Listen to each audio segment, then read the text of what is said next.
श्री गणेशाय नमः। आश्रो शिव शंकर महादेव जो धुनी वालो सहाय। सर्वशास्त्र मयि गीता सर्व धर्ममयोदया सर्व तीर्थमयि गंगा सर्व देवमयो हरि। गीता सुगीता कर्तव्या के मन्ये शास्त्र विस्तरे या स्वम पद्मनाभस्य मुख पद्वादिनी श्रुता। तो प्यारी संगत पाण सभिनी खे ख़बर आहे कि गीता ही पुण्य सरिता है, गंगा रूप है। पंहिंजे पाण में संगीत आहे, गायत्री आहे, अमृत आहे। गंगा खे त्रिपथगामी चवंदा नी, भगवती मां गंगा खे त्रिपथगामी चवंदा नी। त्रिपथ यानी टिन लोकनि में गमन करण वारी। हिकिड़ी आकाश मार्ग में, हिकिड़ी हिन धरती ते, टियों पाताल लोक में। गंगा माता जो वहकड़ो टिनिन लोकनि में आहे। पर श्रीमद भगवत गीता उहा सरिता आहे, उहो प्रकाश आहे जेको सप्त लोकनि में हले थो। छो जो जाथे काथे परमात्मा जी ही दिव्य कीर्ति आहे। इहे जेके पाण ॿुधासीं कि भई 14 लोक हूंदा नी, 7 हेठि 7 मथे, त 7 न 14 सभिनी में ही परमात्मा जी ही सृष्टि आहे। त उन्हनि सभिनी जगह ते ही परमात्मा जी ही गीता ही पवित्र करण वारी, ही आत्मा के शुद्ध करण वारी, जन्मन जन्मन जा पाप लाइण वारी, भगवत भक्ति ॾियण वारी, परमात्मा ताईं पहुचाइण वारी आत्म शुद्धि जी ही श्लोक मंत्र रस आहे। ऐं जॾहिं पाण भगवान चवंदो आहे कि मां पहिरों पहिरों या सूरज खे ॿुधाई, श्रीमद भगवत गीता भगवान ने पहिरों पहिरों सूर्य नारायण खे ॿुधाई आहे। सूर्य नारायण ने ब्रह्मा जी खे ॿुधाई आहे। त पाण सम्झी सघंदा आहियूं कि पंहिंजे पाण में अद्भुत लौकिक अलौकिक प्रकाश आहे। परमात्मा जे मुख मां निकतल उनजे शरणागति जी, उनजे चरणनि में पंहिंजो ध्यान ऐं भाव लॻाइण जी ही गीता आहे। त चोथुनी गीता जे 10 अध्याय जंहिंजो नालो ही विभूति योग आहे। विभूति योग में पाण प्रवेश करूं था पिया। भगवान जा मुख वचन आरंभ थिया आहिनि ऐं अॼु श्लोक संख्या 21 श्रीमद भगवत गीता अथ 10वां अध्याय। श्री परमात्मा ने नमः। श्लोक संख्या 21। आदित्यानाम अहम विष्णु ज्योतिषाम रवि अंशुमान मरीचि मरुतात्मा अस्मि नक्षत्राणाम अहम शशि वेदानाम सामवेदो अस्मि देवानाम अस्मि वासवः इंद्रियाणाम मनश्चास्मि भूतानाम अस्मि चेतना रुद्राणाम शंकराश्च अस्मि वित्तेषो यक्ष रक्षसाम वसूनाम पावकाश्चास्मि मेरु शिखरिणाम अहम पुरोधसाम च मुख्यम माम विद्धि पार्थ बृहस्पतिम सेनानीनाम अहम स्कंदः सरसास्मि सागरः सरसाम अस्मि सागरः महर्षिणाम भृगुरहम गिराम अस्मि एकम अक्षरम यज्ञानाम जप यज्ञो अस्मि स्थावराणाम हिमालयः स्थावराणाम हिमालयः। ओम तत्सत्। ओम तत्सत्। गुरुर्ब्रह्मा गुरुर्विष्णु गुरुर्देवो महेश्वराय गुरुर्साक्षात् परं ब्रह्मा तस्मै श्री गुरवे नमः। तस्मै श्री गुरवे नमः। जय जय सदाराम। अथ 10वां अध्यायः। आदित्यानामहं विष्णु ज्योतिषां रविरंशुमां मरीचिर्मरुतामस्मि नक्षत्राणामहं शशि वेदानां सामवेदोऽस्मि देवानामस्मि वासवः इन्द्रियाणां मनश्चास्मि भूतानामस्मि चेतना रुद्राणां शंकरश्चास्मि वित्तेषु यक्षरसां वसूनां पावकश्चास्मि मेरुशिखरिणाम् अहम् पुरोधसां च मुख्यं मां विद्धि पार्थ बृहस्पतिं सेनानीनामहं स्कन्धः सरसामस्मि सागरः महर्षिणां भृगोरहं गृहामस्य मै अक्षरं यज्ञानां जप्यज्ञमस्मि स्थावराणां हिमालयः। हरि ओम तत्सत, हरि ओम तत्सत। तो कल हमने देखा था कि भगवान ने अपने विभूतियों का दर्शन करना प्रारंभ किया है और उसमें भगवान ने सबसे पहले कहा कि मैं भूतों के हृदय में स्थित सबकी आत्मा हूँ। हालांकि भगवान ये एक ही कहते ना श्लोक तो सारी विभूतियां आ जाती हैं उसको, क्योंकि सर्वस्व भगवान ही है, लेकिन फिर भी भगवान उसको थोड़ा बहुत और डिटेल में समझाते हुए कह रहे हैं कि मैं अदिति के 12 पुत्रों में विष्णु।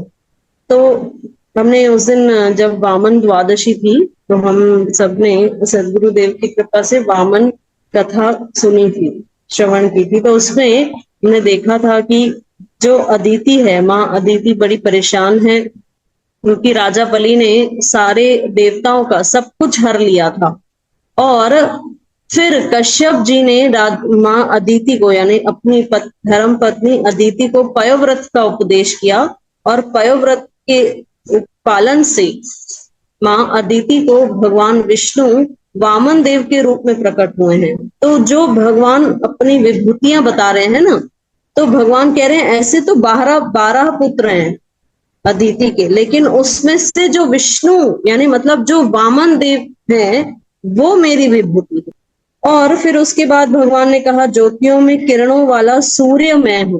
तो केवल सूर्य नारायण भगवान तो है ही भगवान की विभूति, लेकिन जो ऐसे महापुरुष जो सदैव सम रहते हैं, सदैव कार्यशील रहते हैं, भगवान क्या कह रहे हैं वो भी मेरी ही विभूति है।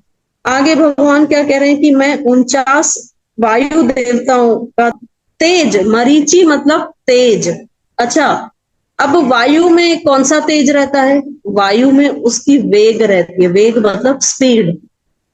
वायु में स्पीड है तभी तो वो हमारे काम आती है ना। हम विंड एनर्जी बनाते हैं, वायु से ही तो आती है विंड एनर्जी। तो जो वायु में यानी हवा में जो उसका वेग है, जो उसका स्पीड है, वही इंपॉर्टेंट है। और क्योंकि वही इंपॉर्टेंट है तो भगवान क्या कह रहे हैं, तो वायु में जो आप वेग देखते हो वो मेरी विभूति। उसके बाद भगवान क्या कह रहे हैं कि नक्षत्रों का अधिपति चंद्रमा में हूं। अब आप बोलोगे नक्षत्रों में चंद्रमा तो नहीं आते हैं, लेकिन नक्षत्रों का अधिपति यानी जो नक्षत्रों का पति है। एक्चुअली 27 नक्षत्र हैं और उसमें इनका विवाह चंद्रमा से हुआ और चंद्रमा इनके अधिपति है, मतलब विवाह हुआ है तो इनके अधिपति हुए ना, इन पर शासन करने वाले हुए, इनकी रक्षा करने वाले हुए।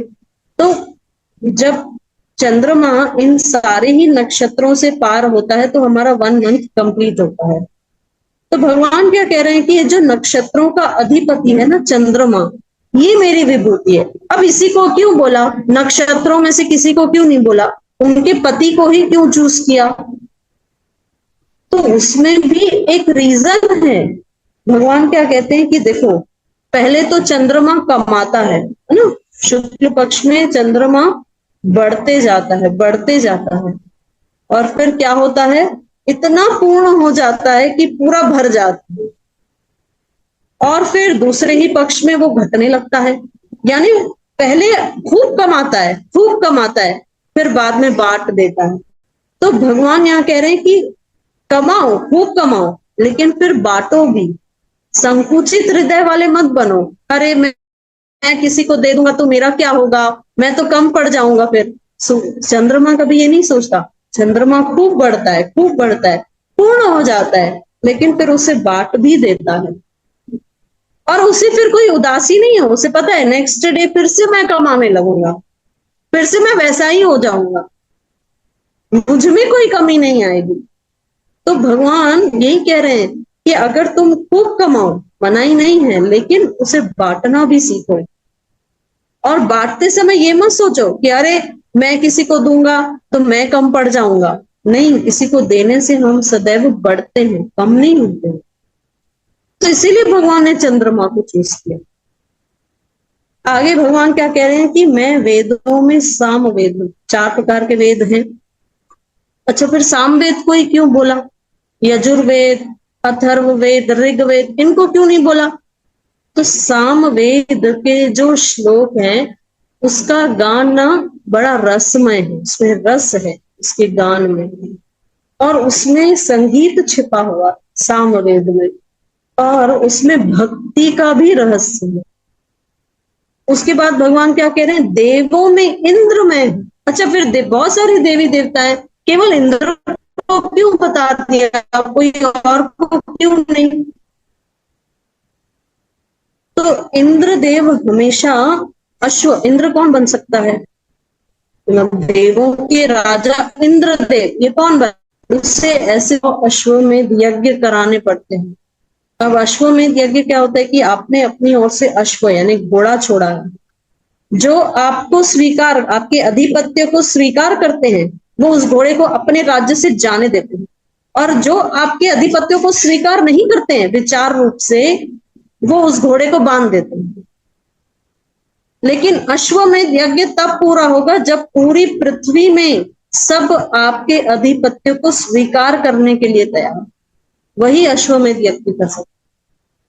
तो ऐसे कितने यज्ञ करने हैं? 100 अश्वमेध यज्ञ, यानी जितने भी जीव मात्र हैं उस लोक में, उस पृथ्वी पर, वो आपके विचारधारा से एक रूप हो जाएं, तब जाके आप इंद्र बन सकते हो।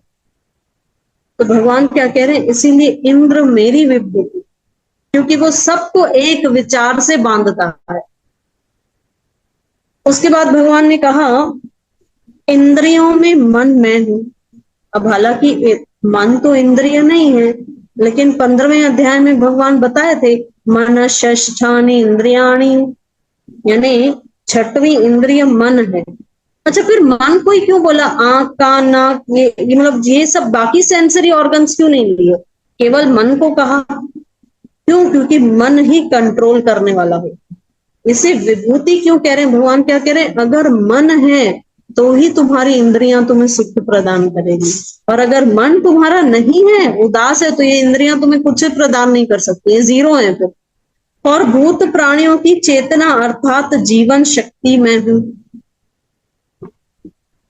तो चेतना में फर्क है। जैसे देखो, एक है मृत व्यक्ति, यानी जो व्यक्ति की डेथ हो गई है, वो उसका शरीर हमारे सामने, वो भी आंखें बंद करके सोया हुआ है, मतलब अब उसके अंदर चेतना नहीं है। लेकिन उसी के बगल में अगर कोई, या हमने मान लो उस मृत व्यक्ति, उस डेड बॉडी का फोटो खींचा है, और एक और व्यक्ति है जो बड़ी गहरी नींद में सोया है, साउंड स्लीप जिसे हम कहते हैं, और उसका हमने फोटो क्लिक किया है, फोटो में वो सेम दिखाई देंगे, लेकिन जैसे ही सामने हम जाएंगे तो हमें वो अनुभूति होती है कि ये इसके अंदर चेतना है, इसके अंदर वो शक्ति, ऊर्जा चल रही है।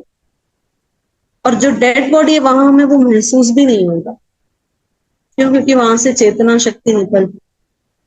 उसके बाद भगवान ने कहा मैं एकादश रुद्रों में शंकर हूं, 11 रुद्र हैं, उसमें से शंकर ये मेरी विभूति है। यक्ष और राक्षसों में धन का स्वामी कुबेर में हूं। तो यक्ष कौन होते हैं? जो कंटिन्यू यज्ञ करते हैं, लेकिन यज्ञ करने के पीछे भावना क्या है कि हमारी कीर्ति बढ़े, और बार बार क्योंकि यज्ञ करते हैं तो बड़े धन के स्वामी हैं। और राक्षस कौन है? जो जिनके अंदर बहुत ही शरीर की ताकत, शरीर से बड़े हष्ट पुष्ट हैं। और यज्ञ क्या, यक्ष क्या है? ये सब एक्चुअली ना स्वर्ग की कम्युनिटी है। जैसे यहाँ हमारे पृथ्वी लोक में कम्युनिटीज होती है ना, ऐसे ये स्वर्ग की कम्युनिटीज है। यक्ष, राक्षस, गंधर्व, किन्नर, ये सब वहीं की कम्युनिटी है। गंधर्व को काम दिया गया है कि आप हमेशा गान करते रहेंगे, वो वही करते हैं, और हर कोई अपनी स्ट्रिक्टली ड्यूटी फॉलो करता है। अप्सरा को ड्यूटी दी गई है कि आप नृत्य करोगे, तो वो वही करते हैं। ऐसे यक्ष का मेन है धन, वेल्थ, पावर, और राक्षसों का है अपना शारीरिक बल। लेकिन ये दोनों एक साथ मिल जाए ना तो बड़ा ये डेंजरस बन जाते हैं। आगे भगवान ने कहा 8 वासुओं में अग्नि मैं हूं। अब अग्नि सब कुछ भस्म कर देती है। ये अग्नि का स्वभाव है। तो अग्नि का ये स्वभाव होता है कि वो हमारे, जब हम यज्ञ करते हैं ना, तो वो आहुति के रूप में वो हमारे पुण्य को उदय करती है, पापों को क्षय करती है। इसीलिए भगवान ने अग्नि को कहा ये मेरी विभूति है। और शिखर वाले पर्वतों में सुमेरु पर्वत में हूँ, तो पुरोहित में मैं बृहस्पति हूँ, ऐसा तू जान। तो देवताओं के जो गुरु हैं वो बृहस्पति हैं। पुरोहितों में, अब पुरोहित कौन होते हैं? जिसके अंदर दिव्य दृष्टि होती है, जो आपके हित के लिए आगे क्या सही रहेगा ये जान पाए और आपको वैसा मार्गदर्शन कर पाए, वही पुरोहित। भगवान क्या कह रहे हैं? पुरोहितों में मैं बृहस्पति में हूं। हे पार्थ, सेनापतियों में स्कंद में हूं। स्कंद मतलब कार्तिक। और जलाशय में समुद्र में हूं। तो जलाशय में समुद्र यानी सागर को ही क्यों कहा? तो सागर में दोनों ही बातें हैं। देखो, समुद्र विस्तार मतलब बहुत, आप अपनी दृष्टि जहां तक डाल सकते हो इतना विस्तार रहता है समुद्र का, और गहरा भी उतना है। तो जितना हम गहराई में जाते हैं उतने ही हमारे पास क्या आते हैं? मोती। उतने ही हमें मोती मिलते हैं, लेकिन फैलाव भी उतना है।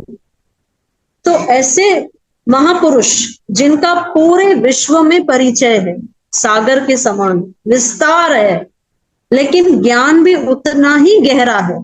जैसे सागर में गहराई है ना, ऐसे ही जिन महापुरुषों में ऐसी ज्ञान की गहराई है और ऐसा विस्तार परिचय है, भगवान क्या कह रहे हैं? वो मेरी विभूति है। तो सागर के पीछे भी कुछ मैसेज है।